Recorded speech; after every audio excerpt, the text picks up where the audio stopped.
Out of Town by Charles Dickens. Sitting on a bright September morning among my books and papers at my open window on the cliff overhanging the sea beach, I have the sky and ocean framed before me like a beautiful picture. A beautiful picture, but with such movement in it, such changes of light upon the sails of ships and wake of steamboats, such dazzling gleams of silver fare out at sea, such fresh touches on the crisp wave tops as we break and roll towards me, a picture with such music in the bellow rush upon the shingle, the bellowing of morning wind through the corn sheaves, where the frames wagging are busy, the singing of larks and the distant voices of children at play.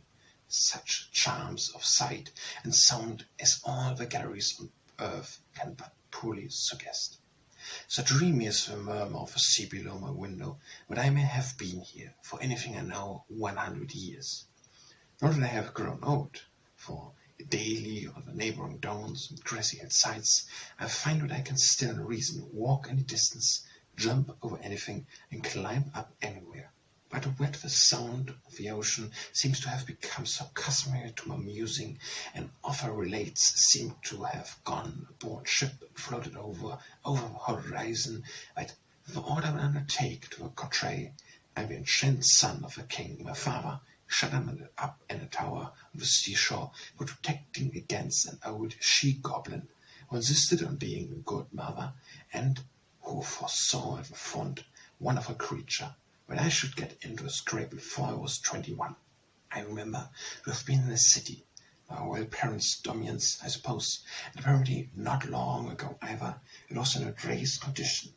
The principal inhabitants had all been changed into old newspapers, and in that form every preserving the window blinds for dust and wrapping all the smaller households, gods and girls' papers.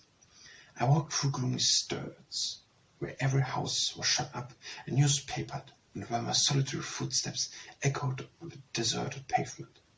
In the public rights there were no carriage, no horses, no animated existence, but a few sleepy policemen and a few adventurous boys taking advantage of elevation to swarm up the lamp posts.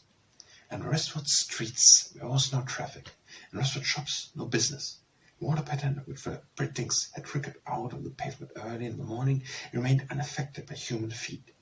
At the corner of Meath's conch shiner, food staged, corned, and savage, nobody being left of the desert city, as it appeared to me, to feed them.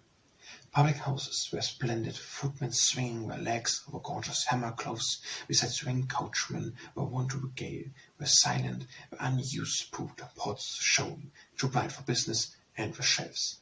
I beheld a punch show leaning against the wall near Park Lane, as if it had fainted. It was deserted, and where were none to heed its desolation. In Ravecott Square I met the last man, an ostler, sitting on a post in a ragged red waistcoat, eating straw and milling away. If I recollect the name of a little town on whose shore the sea is murmuring, but I am not just now, as I have promised, to be relied upon for anything, it is Pavilion Down. Within a quarter of a century it was a little fishing town, and we do say that the time was when it was a little smuggling town. I have heard that it was rather famous in the Hollands and ran away, and the Covely with a reputation where lamplighter was considered a bad life at the assurance offices. It was observed that if he were not particular about lighting up, he lived in peace, but that if he made the best of the oil lamps at the step and narrow streets, he usually fell over the cliff at an early age. Though gas and electricity run to the very water edge, and the southeastern railway companies scratched at us in the dead of night. But the old little fishing and smuggling town remains, and is so tempting a place for the later purpose, when I think of going out some night next week in a fur camp and a pair of petticoats trousers, and running on empty tube as a kind of ecological pursuit. And now already with corns come to Pavilion Down, for where are bracketted flights of rapid steps connecting the principal streets by back ways, which will cripple the river in half an hour. These are the ways by which, when I run the tube, I shall escape. I shall make a temporary pay of a corner of one of them, and find that it was peculiarly against the coast guard, and my brave companions have shrived it, when I dive into the darkness and regain my Susan's arms. In connection with these breakneck steps, I observed some wooden cottages with tumble-down outhouses and backyards 3 feet square, adorned with garlands of dried fish, and one of them, for the general board of health my object, my Susan dreads. The South-Eastern Company have brought Pavilton Stone into such vogue with their tidal trains and splendid steam packets that a new Pavilton Stone is rising up.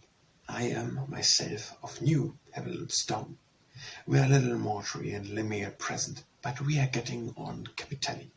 Indeed, we were getting on so fast at one time that Raver overdid it and built a street of shops, the business of which may be accepted to arrive in about 10 years. We are sensible ladies and gentlemen, and with a little care and pains, by no means wanting so far, shall become a very pretty place. We ought to be, for our situation is delightful, our air is delicious, and our breezy hills and downs, carpeted with wild theme and decorated with millions of wild flowers, are, on the faith of pedestrian, perfect. In New Pavilton Stone we are a little too much addicted to small windows with more bricks in them than glass, and we are not over fanciful in the way of decoration, architecture, and we get unexpected sea views through cracks in the street doors. On the whole, however, we are very snug and comfortable and well accommodated. For the Home Secretary, if there be such an officer, cannot too soon shut up the burial ground of the old parish church. It is in the midst of us, and Pavilton Stone will get no good of it if it be too long left alone. The Lion of Pavilton Stone is its great hotel. A dozen years ago, going over to Paris by southeastern tidal steamer, you used to be dropped upon the platform of the main line Pavilton Stone Station, not a junction when, at 11 o'clock, and a dark winter night, in roaring wind and in the howling wilderness, outside the station was a short omnibus which brought you up by the forehead the instant you got in at the door, and nobody cared about you, and you were alone in the world. You bummed over infinite chalk, and you were turned out at a stranger building which had just left of being born without having quite begun to be a house. When nobody expected your coming, or knew what to do with you when you were come, and where you were usually blown about, until you happened to be blown against the cold beef, and finally into bed. At 5 in the morning you were blown out of bed, and after a dreary breakfast with crumbled company, in the midst of confusion, were hustled on board a steamboat, and wretched on deck until you saw France langing and surging at you with great vehemence of the blow spirit. Now you come down to Pavilton Stone in a free and easy manner, an irresponsible agent made over in trust to the South-Eastern Company, until you get out of a railway carriage at high water mark. If you are crossing by the boat at once, you have nothing to do but walk on board and be happy where, if you can, I can't. If you are going to a great Pavilton Stone hotel, the spiritless porter under the sun, whose cheerful looks are pleasant welcome, shoulder your luggage, and rifle of vans bounded away in trucks, and enjoy themselves in playing athletic games with it. If you are for public life at our great Pavilton Stone hotel, you walk into that establishment as if it were your club, and find ready for you your newsroom, dining room, smoking room, billiard room, music room, public breakfast, public dinner, twice a day. One plain, one gorgeous, hot baths and cold baths. If you want to be bored, there are plenty of bars always ready for you, and from Saturday to Monday in particular you can be bored, if you like it, through and through. Should you want to be private at our great Pavilton Stone hotel, say but a word, look at the list of charges, choose your floor, name your figure, where you are.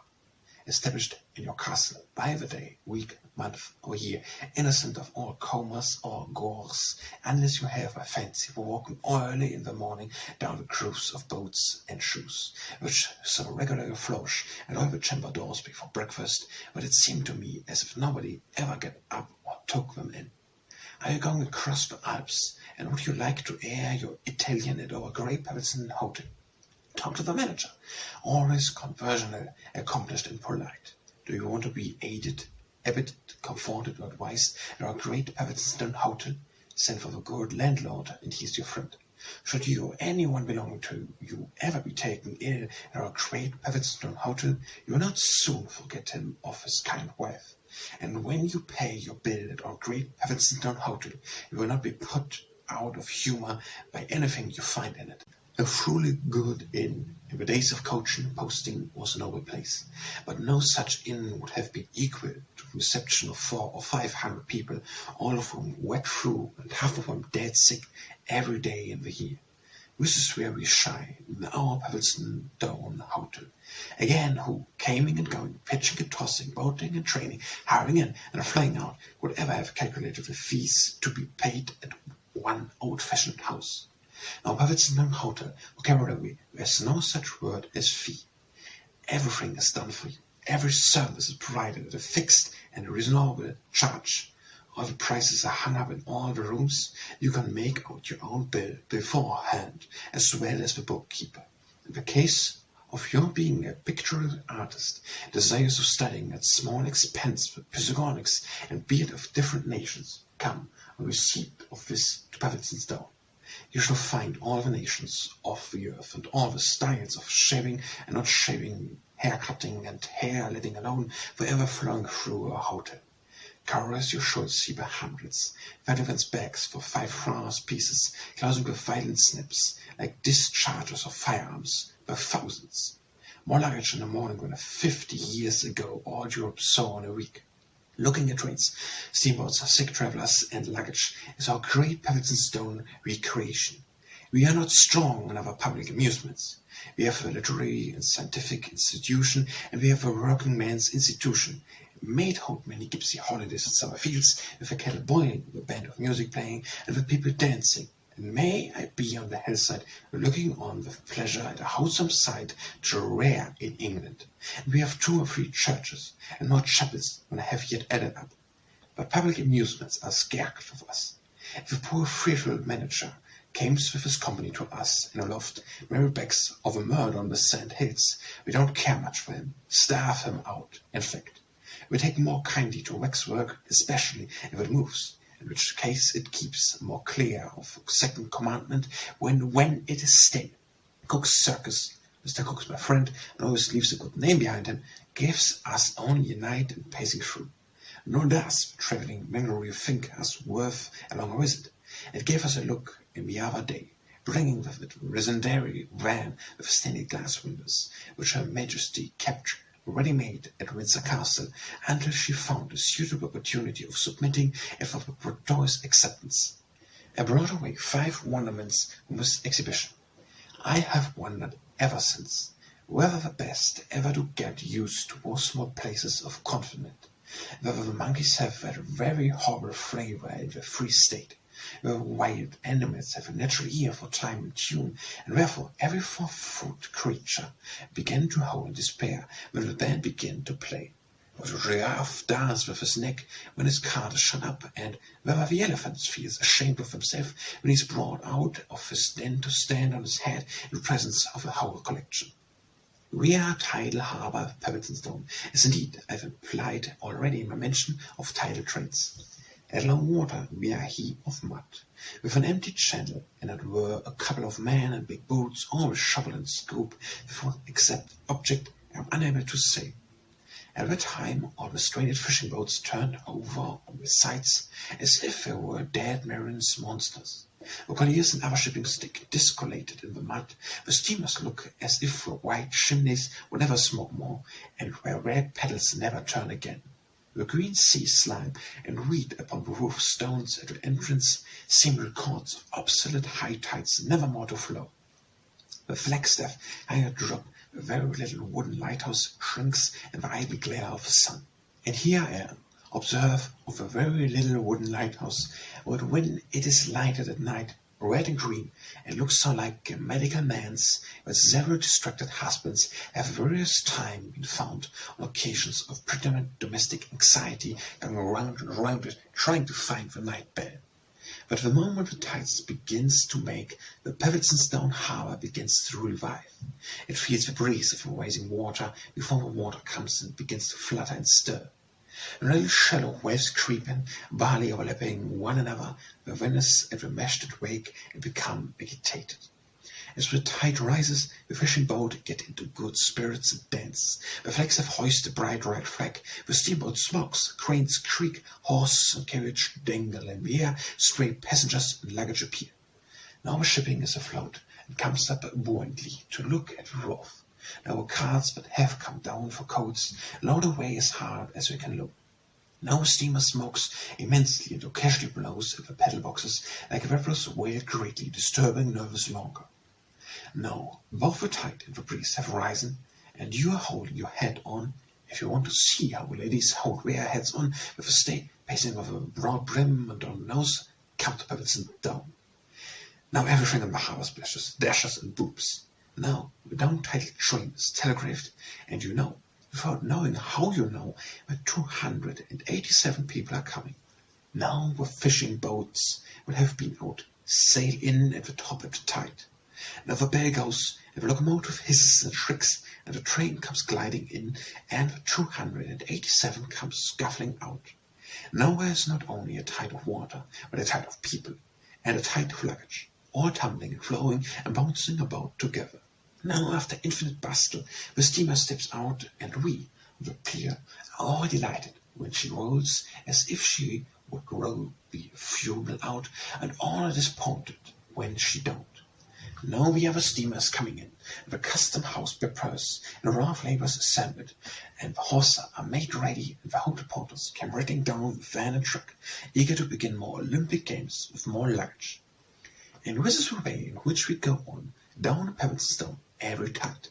And if you want to live a life of luggage, or to see it lived, or to breathe sweet air which will send you to sleep at a moment's notice at any period of the day or night, or to disport yourself upon or in the sea, or to scamper about Kent, or to come out of town for the enjoyment of all or any of his pleasures, come to Pebblestone.